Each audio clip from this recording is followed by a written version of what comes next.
अस्सलाम वालेकुम। इस वीडियो में बात करेंगे ऑनकोसर्का की। ऑनकोसर्का वोल्वुलस विच कॉज इट ऑनकोसर्कियासिस।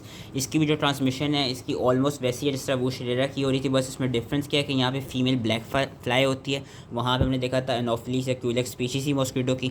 यहाँ पे क्या हो रहा है कि वही फीमेल ब्लैक फ्लाई जो आएगी वो जो इन्फेक्टिव लार्वा है उनको डिपॉजिट करेगी ड्यूरिंग बाइटिंग।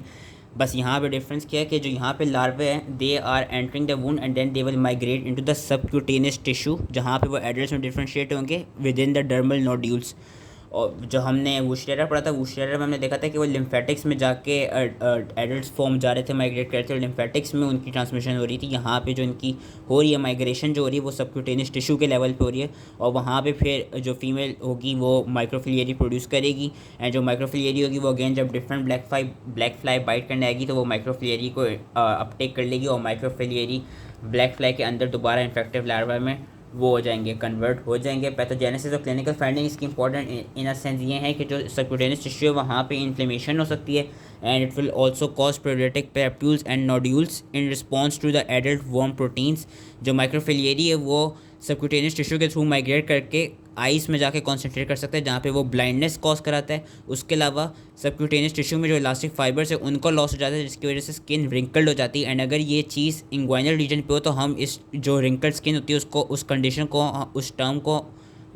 को हम एक नाम देते हैं which is known as hanging groin, क्योंकि जब इंग्वाइनल रीजन पे इलास्टिसिटी लूज हो जाएगी तो वो जिस तरह रिंकल्ड स्किन होगी उसकी बिल्कुल डिपिक्शन ऐसी ही होगी जिस तरह ग्रोइन हमारा हैंग करे तो हैंगिंग ग्रोइंग की कंडीशन दी जाती है। उसके अलावा ये thickening, scaling and dryness of the skin भी होती है which is accompanied by severe etching and the manifestations of dermatitis, जिसकी वजह से हम लिजर्ड स्किन भी इस कंडीशन को नाम देते हैं। तो लिजर्ड स्किन और हैंगिंग ग्रोइन इसमें मोस्ट इंपॉर्टेंट है जो कि ऑनकोसर्का में देखा जाता है। एपिडेमोलॉजी में याद रखना है कि इसको हम रिवर ब्लाइंडनेस भी कहते हैं क्योंकि ज़्यादातर ये देखा गया जो लोग रिवर्स के करीब में इनहेबिटेट हुए होते हैं, रिवर्स के आसपास ही ब्लैक फ्लाई ज़्यादा देखी जाती है, इसलिए वहाँ पर ज़्यादा इनकी ट्रांसमिशन होती है। लैब डायग्नोसिस यही है कि जब हम अफेक्टेड स्किन की बायोप्सी करेंगे तो वहाँ पे माइक्रोफिलियरी हमको मिलेंगे, उसके अलावा इयोसिनोफिलिया भी मिल सकता है हमको।